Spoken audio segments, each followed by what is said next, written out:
Good evening and welcome to NTD UK News. I'm Stuart Lees and here are today's top stories. The government has ordered a review into sexual abuse in schools.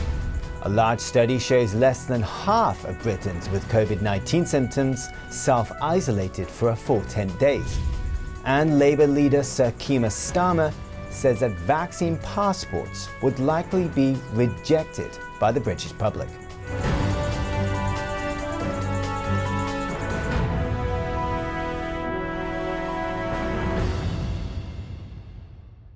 The government has ordered an immediate review into sexual abuse in schools. Ofsted will look at policies in both state and independent schools across England. NTD's Jane Worrell has more. The government's ordered Ofsted, the education watchdog, to immediately review safeguarding policies in schools. It comes as schools have been caught up in allegations of rape culture. The review will look at the extent and the severity of the issue, and the government has also set up a helpline that will be run by the NSPCC. Elite schools in England have been named in the controversy, including Highgate School and Dulwich College. Recently, Dulwich College reported some of its own pupils accused of sexual abuse to the police, while Highgate School said they were deeply shocked and announced an external review and an anti-sexism plan. The General Secretary of the Association of School and College Leaders says it's a wider issue that happens beyond schools, and parents, social media companies and the criminal justice system should also take responsibility. The former Chief Prosecutor for North West England said that Ofsted was meant to be inspecting safeguarding in schools for over a decade. The government says that the review is set to be completed by May. Jane Worrell, NTD News, London. Accounting firm PWC tells staff they can work when and where they want. It's part of the company's flexible working arrangements post-lockdown. NTD's Patrick Hayden has a look. PWC has told its 22,000 UK employees that they can choose to work where they want. Well, that's as long as they come into the office for at least 40% of their time. That means either being in the accountancy firm's offices or working alongside clients. Staff will also have the freedom to choose their start and end times. And most staff in July and August are expected to power down and go home on Friday lunchtimes. PwC's chairman, Kevin Ellis, says, "We hope today's announcements make it much more the norm rather than the exception. We want our people to feel trusted and empowered. Lockdown restrictions easing in June will mean many workers will return to the office. This is motivating companies nationwide to review possible flexible working arrangements." Patrick Hayden, NTD News, London. A large study of the NHS test and track system finds that less than half of those with COVID-19 symptoms do the full recommended period of self-isolation. According to the research published in the British Medical Journal, around 50% of participants could identify the main symptoms of the CCP virus, which include a cough, high temperature, and loss of taste or smell. Only 43% of participants with symptoms self-isolated for a full 10 days, and only 18% of those with symptoms requested a test for the virus. The research finds that younger people, men and parents with a young child, were less likely to self-isolate, as well as people with a lower socio-economic status and those working in key sectors. Common reasons for going out during the 10-day self-isolation period were to go to the shops or to a pharmacy, to go to work, or to go out for another medical need. Some people went out because their symptoms got better, or they felt too bored, depressed or anxious. The research notes that with such low rates for symptom recognition, testing and full self-isolation, the effectiveness of the current form of the UK's test, trace and isolate system is limited. The findings are based on 75,000 responses from 54,000 people. 37 national survey waves were carried out from March last year to January this year. Last year, because of the pandemic, outdoor attractions like Kew Gardens performed better than indoor ones. But overall, top UK attractions saw a 70% drop in the number of visits. In 2020, for the first time, the Royal Botanic Gardens at Kew was among the top 10 most visited attractions in the UK. Data from the Association of Leading Visitor Attractions, or ALVA, shows that Kew Gardens attracted over 1.2 million visitors. Because of the pandemic and lockdown restrictions, all top attractions in the UK saw a huge fall in the number of visits, on average a 70% drop. 2019 saw 140 million visits to ALVA sites, but in 2020 it was only 45 million.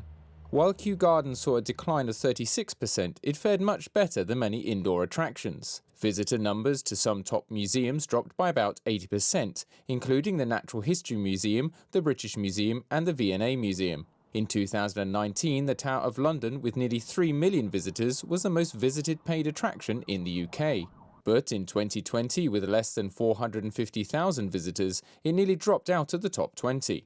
Some local attractions like Attingham Park, a country estate in Shropshire, performed especially well last year. Zoos were also among the top 20 performers in 2020, including Chester Zoo and Whipsnade Zoo. ALVA is calling on the government to introduce a new bank holiday in September to help the tourism industry recover. The national living wage in the UK is going up by over 2% today to £8.91.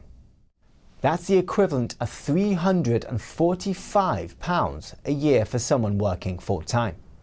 The government said it will especially benefit workers in retail, hospitality and cleaning and maintenance. And 23 and 24-year-olds can also receive it, with the rates for those aged under 23 going up too. And in other news, a ferry service will soon carry pedestrians and cyclists across the River Thames at Hammersmith in West London. The Victorian Bridge there has been fully closed since last August due to cracks in its supporting structure. NTD's Neil Woodrow brings us more. Transport for London has announced it's agreeing terms for Uberboat by Thames Clippers to run the temporary Hammersmith ferry. It's while the bridge here still awaits a firm plan for repair and eventual reopening. The ferry service will have a minimum capacity of 800 passengers at peak times. One trip will cost £1.55. The ferry is meant to be open by the end of summer.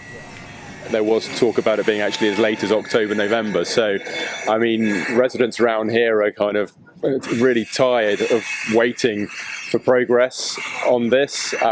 Let's hope it's the end of summer. He was told it would be wheelchair accessible, but there is an issue with the tide range being 3 metres every day. So if you imagine a landing pontoon for a ferry, there's going to be a ramp going down to it, which will be very steep at low tide and relatively shallow at high tide. Steep ramps are not easy for wheelchair users. If it's too steep, you have all sorts of risks of toppling over, and it's quite hard work to come up the other side. His offices are just over on the other side of the river. It usually would take him 10 minutes to get there, but now he has to drive. Traffic has been light in lockdown. But as soon as lockdown lifts, the traffic chaos at both Putney and Mortlake, because, by the way, this bridge is closed, is an absolute nightmare. It's gridlock. It can take anywhere from half an hour to 2 hours for me to get to work by road. A recent task force update suggests there may be some good news, as the Department for Transport reports.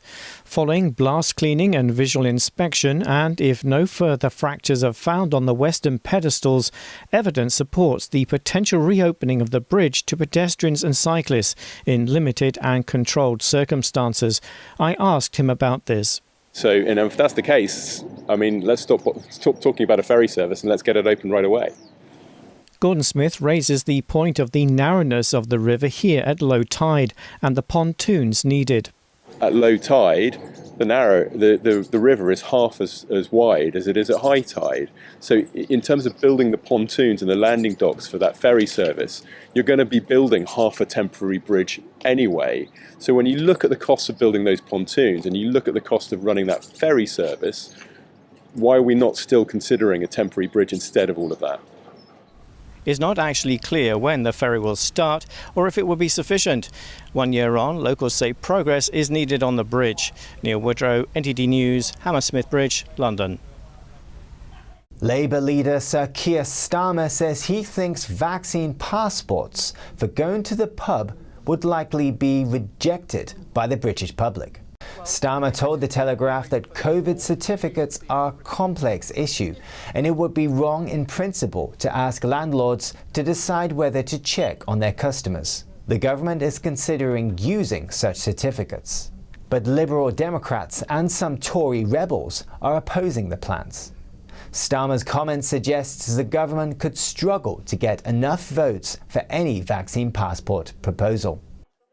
And in other news, French President Emmanuel Macron on Wednesday ordered France into its third national lockdown as he sought to push back a third wave of infections that threatens to overwhelm hospitals. France went into its third national lockdown on Wednesday as President Emmanuel Macron tries to push back a new wave of COVID-19 infections. He announced the closing of nurseries and schools for 3 weeks in an attempt to stem the virus, and a 7 p.m. curfew nationwide, as well as mandated work from home and social distancing measures. The lockdown comes as the country's death toll nears 100,000. Daily infections have doubled since February to nearly 40,000, and intensive care units are at a breaking point. It's all a setback for France, the Eurozone's second-largest economy, and dampens hopes for a swift economic recovery. Some point to a sluggish vaccination rollout. The country's programme has been slowed by supply shortages, with just 12% of the population inoculated. But Macron on Wednesday also tried to offer hope. He said after more months of restrictions, there should be light at the end of the tunnel, and France will find a way back. Macron said the April lockdown and a swifter vaccination rollout would allow some businesses like museums and outdoor dining to slowly reopen by mid-May. Russian opposition leader Alexei Navalny went on hunger strike on Wednesday in an attempt to force the prison holding him outside Moscow to provide him with proper medical care. Jailed Kremlin critic Alexei Navalny went on hunger strike on Wednesday to push for proper medical care for what he said was acute pain in his back and legs. Navalny's team posted on social media his handwritten letter addressed to the governor of his prison. It said his daily request to be seen by a doctor of his choice and to receive proper medicine had been ignored. Navalny wrote in the letter, "I demand that a doctor be allowed to see me, and until this happens, I am declaring a hunger strike." Last week, Navalny accused the guards of torturing him through sleep deprivation. One of Russian President Vladimir Putin's most outspoken critics, Navalny was jailed last month for 2.5 years for violating parole, a charge he called politically motivated. He was arrested in January on his return to Russia from Germany, where he had been recovering from what doctors said was a nerve agent poisoning. He's being held at the notorious IK2 corrective penal colony 60 miles east of Moscow. Prison authorities, after examining Navalny last week, declared his condition to be stable and satisfactory. The Kremlin has declined to comment on Navalny's health, saying it's a matter for the prison. Medical professionals over the weekend published an open letter demanding the 44-year-old politician get proper care. Meanwhile, Navalny's team is planning what they hope will be Russia's largest protests for his release. The RAC warns drivers that there could be congestion on Good Friday. It expects more than 5.5 million trips over the holiday weekend. But that's the lowest since 2014, as people remain cautious. RAC says Good Friday will be the busiest, with 2 million journeys taking place. Railway networks are also planning ahead. About 600 engineering works are going ahead over the weekend. The government has urged against rail travel over the holiday if possible.